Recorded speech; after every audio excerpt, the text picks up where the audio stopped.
تھا وہ رات میں گلی کوچوں کا چکر لگاتا اور دیکھتا کہ میری رایا کو کیا پریشانی ہے۔ ایک روز وہ اپنا بھیس بدل کر گلی کوچوں میں چکر لگا رہا تھا کہ اس کو ایک گھر کے پاس سے گزر ہوا اور اس نے 3 بہنوں کی آپس میں گفتگو سنی جو کہہ رہی تھی کہ اگر میری بادشاہ کے نان بھائی سے میری شادی ہو جائے تو کتنا ہی اچھا ہوگا، میں پرسکون زندگی گزاروں گی۔ اس میں سے دوسری بہن کہتی ہے اگر میری شادی بادشاہ کی باورچی سے ہو جائے تو میں کتنی ہی پرسکون زندگی گزاروں گی عیش و عشرت میں۔ اسی کے بعد چھوٹی بہن کی آواز آتی ہے کہتی ہے کہ اب جب تم اتنا خیالی پلاؤ بنا رہے ہو تو میں بھی سوچ لیتی ہوں کہ اگر میری شادی بادشاہ سے ہو جائے تو میں ایک پرسکون زندگی گزاروں گی۔ یہ سب سن کے بادشاہ اپنے گھر چلا جاتا ہے اور اپنے وزیر سے کہتا ہے کہ اس گھر کا ایڈریس اچھی طرح سے اپنے ذہن نشین کر لو، صبح ان تینوں بہنوں کو میرے پاس دربار میں حاضر کیا جائے۔ صبح ہوتے ہی ان تینوں بہنوں کو دربار میں حاضر کیا جاتا ہے اور بادشاہ پوچھتا ہے رات کے واقعے کے بارے میں، تو تینوں بہنیں گھبرا جاتی ہیں۔ وہ کہتا ہے گھبراؤ مت، مجھے بتاؤ۔ تو سارا ماجرا بتاتی ہیں۔ تو پھر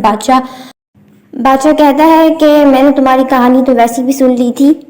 اور ٹھیک ہے، میں یہ اعلان کرتا ہوں کہ تمہاری شادی نان بھائی سے کرا دی جائے گی۔ تو اپنے نان بھائی کو بلاتا ہے اور ان سے شادی کا حکم کرتا ہے۔ اس کے بعد دوسری والی بہن کو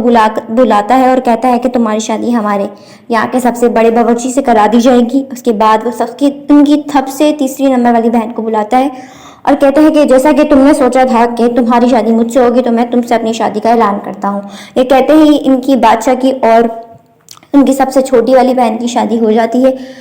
تو وہ اس کو اپنی ملکہ میں لے لیتا ہے اور جیسا کہ اس نے کہا ہوتا ہے اس کی بہن، لیکن جو زندگی وہ اپنی چھوٹی بہن کی گزرتی ہوئی دیکھ رہی ہوتی ہے اتنی شان و شوکت کے ساتھ، تو ان سے رہا نہیں جاتا اور ساری دونوں بہنیں مل کر آپس میں سرگوشیاں کرنے لگتی ہیں کہ اس کی اتنی زندگی، ایسی زندگی کیوں، کاش ہم بھی سوچ لیتے کہ ہماری شادی بادشاہ سے ہوگی اور بادشاہ یہ بات سن لیتا۔ پھر ایسے وقت گزرتا جاتا ہے۔ اس کے بعد بادشاہ کے گھر میں ایک خوشخبری ہوتی ہے، بادشاہ کے گھر میں ایک نئے مہمان کی آمد ہونے لگتی ہے۔ اس کے بعد ان دونوں بہنیں کہتی ہیں کہ کیوں نہ کوئی ہم لوگ ایسا پلان بنایا جائے جس سے بادشاہ جو ہے اس سے بیزار ہو جائے اور اس کو قتل کروا دے یا پھر مار کر اس کو کہیں پھینکوا دے یا پھر کال کوٹری میں بند کروا دے۔ اور وہاں اس کی چھوٹی بہن جو اپنی بڑی بہنوں کی سازشوں سے بے خبر ہوتی ہے، وہ اپنی بہنوں کو اپنے گھر بادشاہ سے اجازت لے کر بلا لیتی ہے کہ میری بچے کی ولادت پر یہ دونوں بہنیں جو ہیں میرے ساتھ میرے پاس ہوں گی۔ یہ سنتے ہی دونوں بہنیں پہنچ پڑتی ہیں۔ اس کے بعد جو ہے یہ لوگ پلان بناتی ہیں کہ جیسی اس کا کوئی اولاد ہوگی اس کو ہم مرے ہوئے بلی کا نام دے دیں گے اور یوں اس کی بہت بے عزتی ہوگی، بادشاہ اس کو قتل کروا دے گا۔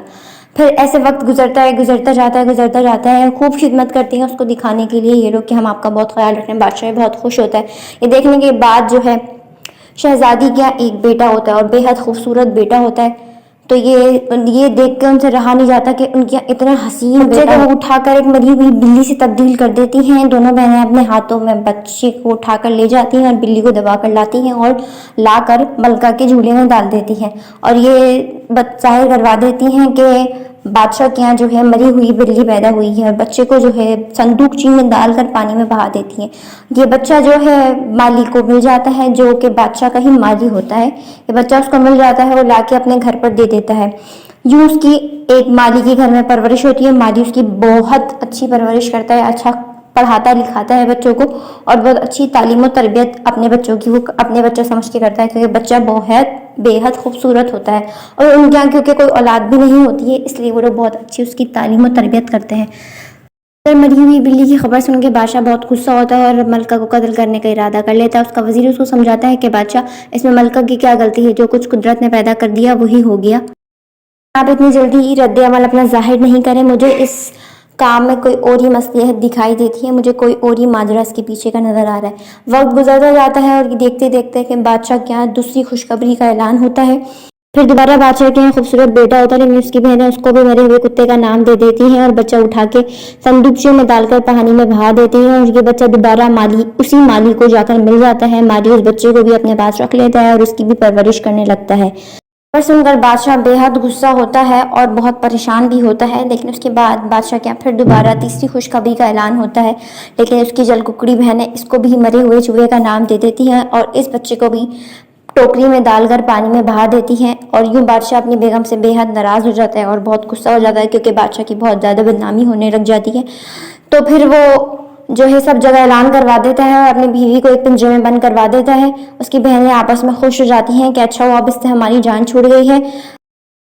بادشاہ کی بیوی بہت مدد کے لیے پکارتی ہے، لیکن بادشاہ اس سے کیونکہ بہت زیادہ ناراض ہو گیا ہوتا ہے اور خفا ہو گیا ہوتا ہے اور اس کو بند کروا دیتا ہے اور پورے ضلع میں اعلان کرا دیتا ہے کہ اس پنجرے پر سب تھوکتے ہوئے اور لعنت دیتے ہوئے جائیں گے، اور جو اس کی بات نہیں مانتا بادشاہ کی وہ اس کو کڑی سے کڑی سزا دیتا ہے۔ لوگ بادشاہ کے ظلم کو بہت برا بھلا کہتے ہیں، لیکن پھر بھی اس کو بلا کر تھوکنا ہی پڑتا ہے اور لوگ سب ملکہ کے منہ پر تھوک تھوک کر جاتے ہیں۔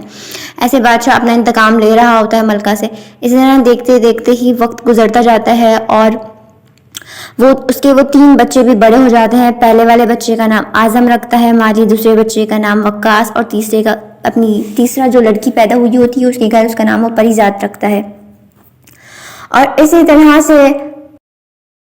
اپنی ایک بیٹی اور دونوں بیٹوں کو بہت اچھی پرورش دیتا ہے اور ان کو دینی اور دنیاوی دونوں تعلیم سے سرخرو کرواتا ہے۔ اسی طرح اس کے بچے پڑھتے قرآن کا ترجمہ پڑھ لیتے ہیں اور حافظ قرآن بن جاتے ہیں، اور وقت کے ساتھ ساتھ اس کے تمام بچے جو ہیں بڑے ہو جاتے ہیں۔ بادشاہ کے ان بچوں کی مالی بہت اچھی پرورش کرتا ہے اور وہ بڑے ہو جاتے ہیں، اور بادشاہ سے وہ پیسے لے کر ایک محل تعمیر کرواتا ہے اپنے بچوں کے لیے، اور بادشاہ ان کو وہ پیسے دے دیتا ہے۔ اس کے بعد جو ہے مالی اور مالی کی بیوی کا انتقال ہو جاتا ہے اور وہ اس دنیا سے چلے جاتے ہیں۔ اس کے بعد وہ تینوں بچے اکیلے ہو جاتے ہیں۔ 2 بھائی اور ایک بہن ہوتی ہیں،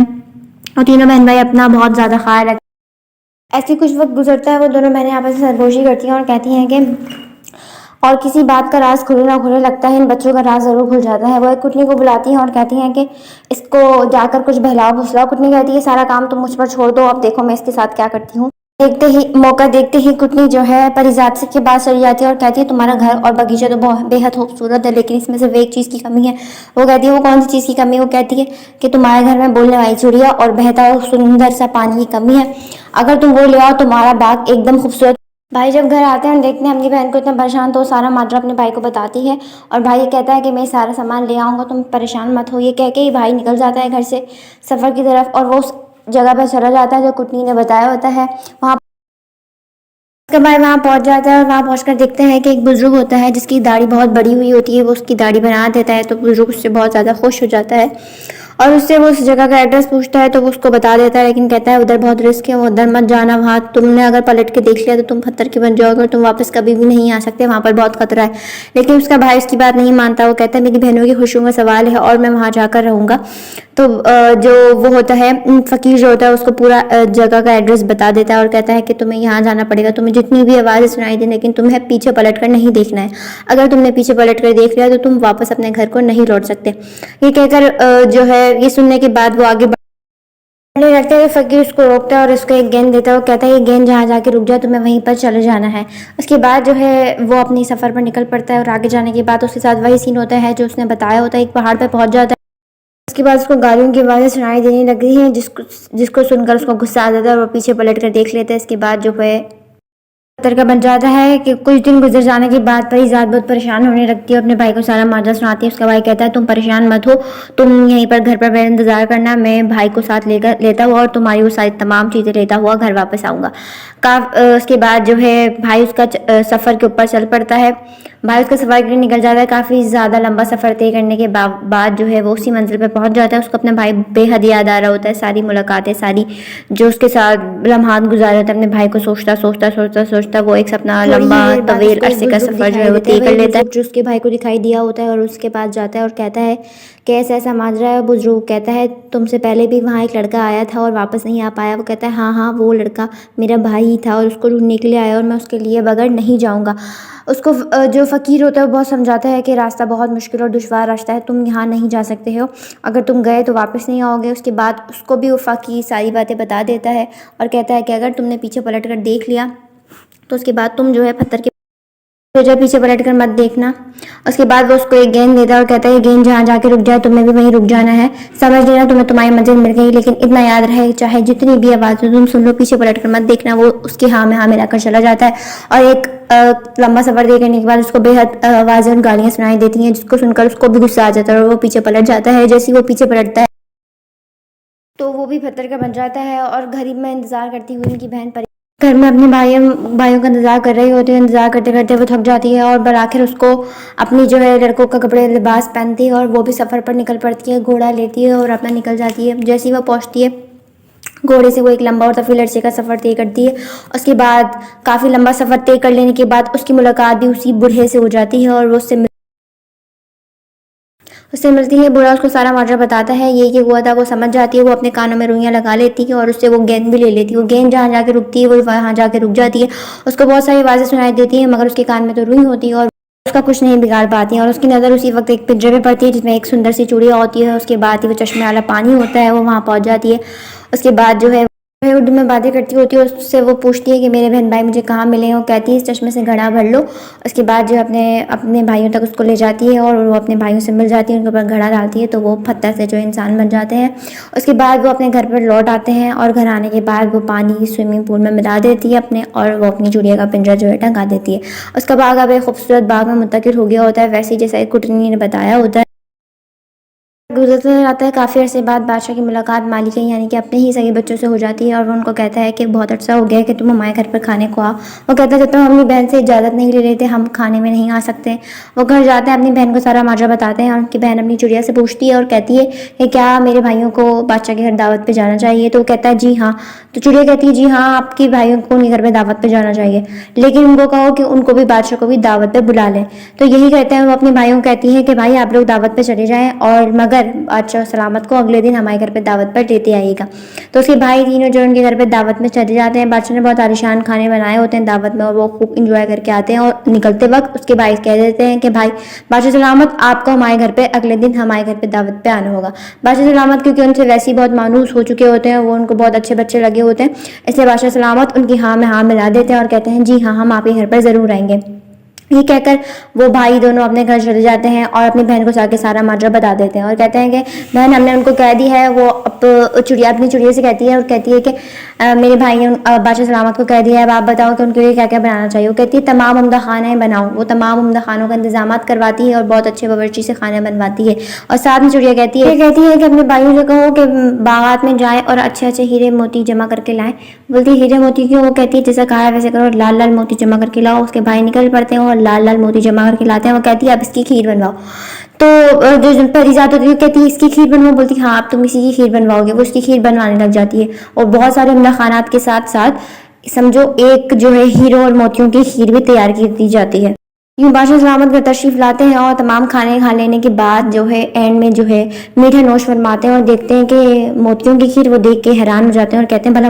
تو یہ سننے کے بعد جو ہے چڑیا بول پڑتی ہے اور کہتی ہے یہ موتیوں کی کھیر آپ ہی کھائیں گے اور موتیوں کی کھیر ہم نے آپ کے لیے بنوائی ہے اور یہ موتیوں کی کھیر آپ ہی کھائیں گے، بادشاہ سلامت سے کہنے لگتا ہے کہ بڑا موتیوں کی کھیر میں کیسے کھا سکتا ہوں، موتیاں تو میرے حلق میں اٹک جائیں گی، آج تک موتیوں کی کسی نے بھی نہیں کھائی، کسی انسان کو آج تک تم نے موتیوں کی کھیر کھاتے ہوئے دیکھا ہے جو میں موتیوں کی کھیر کھاؤں، تو اس پہ چڑیا کہتی ہے جب انسان کے گھر پہ کتا بلی اور چوہا پیدا ہو سکتا ہے تو انسان موتیوں کی کھیر کیوں نہیں کھا سکتا، اس پہ یہ بادشاہ سننے کے بعد حیران ہو جاتا ہے اور کہتا ہے کتا بلی چوہا کا واقعہ تمہیں کیسے پتا، اگر تم اس کے بارے میں کچھ جانتی ہو تو مجھے بتاؤ، کے بعد جو ہے چڑیا بول پڑتی ہے اور بادشاہ سلامت کو سارا واقعہ بتا دیتی ہے کہ اس طرح اس کی دونوں بہنوں نے اس سے جل کے مارے کیونکہ وہ اس سے جلنے لگ گئی تھی اور آپ اس کو بہت عزت اور محبت دینے لگ گئے تھے، وہ اس کی بادشاہ سے جلنے لگ گئی تھی، انہوں نے مل کر یہ پلان بنایا اور اس کے تینوں بچوں کو پانی میں بہا کے جو تینوں بچے جو ہے مالی کے ہاتھ لگ جاتے ہیں اور مالی نے ان کی بہت اچھی پرورش کری اور اب وہ آپ کے سامنے بیٹھے ہوئے ہیں، یہ سننے کے بعد بادشاہ بہت زیادہ حیران ہو جاتا ہے اور رو پڑتا ہے اور اپنے تینوں بچوں کو گلے لگا لیتا ہے، ان سے بہت زیادہ معافی مانگتا ہے اور کہتا ہے کہ مجھے معاف کر دو، کہتا ہے کہ میں لوگوں کی اور ان کی خالہ ہوں، تمہاری خالوں کی باتوں میں آ گیا اور میں تمہاری ماں کو بہت تکلیف دی ہے، وہ مجھے چیختی پکارتی رہی لیکن میں نے اس کی بات نہیں سنی اور میں نے اس کی بہت تذلیل کرائی ہے اور لوگوں کے اس سے تھوک بھی تھکوایا ہے، اور تمہارا بچپن ابھی میری وجہ سے خراب ہو گیا، وہ جا کے اپنی ملکہ سے جو ہے معافی مانگتا ہے اور اس کی ملکہ اس کو معاف کر دیتی ہے اور تمام بچے جو ہے مل کر بہت اچھی ہنسی خوشی زندگی گزارنے لگتے ہیں اور بادشاہ اپنی ملکہ کو دوبارہ اپنی زوجیت میں لے لیتا ہے اور اسی کے ساتھ ان کی تمام بہنیں جو اس کی دو بہنیں ہوتی ہیں ان کے میاں کو بھی قتل کروا دیا جاتا ہے اور جو ہے وہ بہت اچھی زندگی گزارنے لگتے ہیں۔